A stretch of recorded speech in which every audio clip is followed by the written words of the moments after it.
So how did you know who to outreach? Because you're still in the searching phase of what is it that you knew what you were passionate about, but the actual solution you were looking for.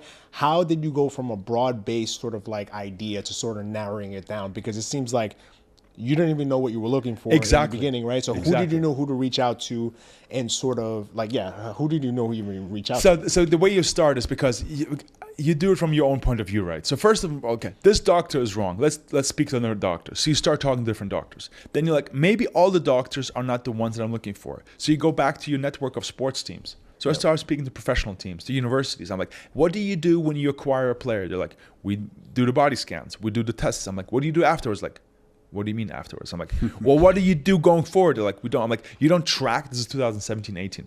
You don't track them going forward? They're like, no. When we purchase them or acquire them, we'll make sure they're healthy, but we don't track them ongoingly. I'm like, that is weird. Yeah. Then you go look at Silicon Valley. So again, I'm looking like maybe somebody's out there already doing so. There was 23andMe, DNA testing, which now just recently closed bankruptcy. But back then they were the hate. I was like, this is very interesting. The problem with DNA is it's chronic. DNA doesn't change over time. So DNA can tell you what's wrong with you, but DNA cannot tell you how you can improve what's wrong with you on everyday basis. Yeah. Then there was companies like Take Care Of, which bought by Bayer. Funny enough, also closed down. They would put supplements in a bag and tell you it's personalized. Well, I was like, what's personalized about it? Just the bag. So they put something, like they go to Walgreens or they go to GNC, buy regular supplements and put them in a bag and tell you this is personalized. So I'm like, all they do is personalize the combination. Yeah, it's packaging. I call them a packaging company. And then there's a company that did at-home blood tests. And I was like, oh my God, it's really interesting. I'm like, what do you do with the data? They're like, we tell you what's wrong with you. I'm like, and? Like, no and. I'm like, so there's companies that tell you more about yourself. There's companies that produce personalized products that aren't really personalized. And there's companies that do regular analytical data, but nobody ever combined those three things. Yeah. And that's when the next step happened. So I'm like, okay, I think I understand the direction, but again, I have no medical background. And then I got fortunate enough through the network to speak to a neuroscientist out of Switzerland who did clinical trials with Olympic athletes. So between 2011 and 2017, he did 954 Olympic athletes. Wow. And he did blood tests with them, and he was able to prove that if you optimize micronutrients, so micronutrients is vitamins and microelements. If you optimize micronutrient levels in athletes, they are 10 days per year less sick. Because they're 10 days per year less sick, they can work out better, recover better. They achieve 6.9% higher performance tests, physical performance tests on standardized tests, and up to 150% higher cognitive tests. So their brain works faster and they make less mistakes, memory mistakes. And I'm like, how can this be?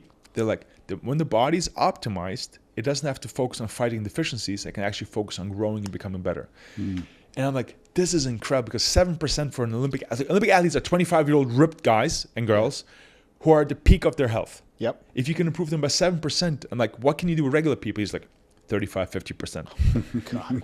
And I'm sitting there, I'm like, this is incredible. So can I try it out? It's like, yeah. So I tried it out on myself for 6 months. I found out what was wrong with me.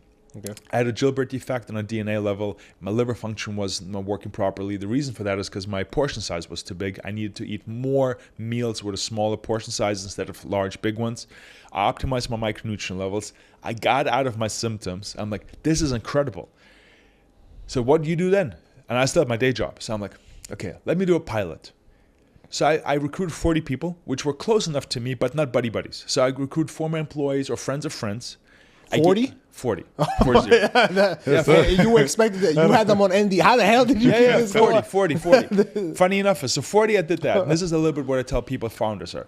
Get your product or your hypothesis out there as quickly as possible. Don't be in the garage for 3 years or working on software without giving it to the market. You need a market response as quickly as possible. So what I did was I gave it to 40 people. They took it for 2 months. After 2 months, I called them back. I'm like, would you like to continue? And of course, majority said yes. But then I added one little thing.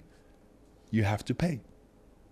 And a subscription based. No, I just wanted to see how many of the 40 people would actually pay. Everybody's like, yeah, I love your product. I'm like, okay, dude, pay me $200. I don't love it that much. Right. But interestingly enough, people loved it. And one of the people who loved it was head of performance for the UFC out of Nevada. Okay. So he continued on, gives me a phone call and says, this is November 2018. He's like, why don't you fly out to Las Vegas and meet the senior vice president of the UFC at their performance center? He would like to talk to you. So I fly out, meet with the guy, and in the room the guy says, I've never seen a product like this before.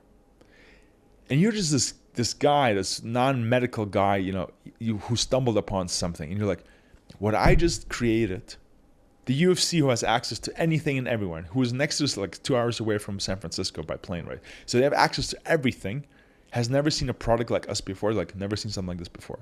So I quit my day job and launched Bioniq in 2019 in London.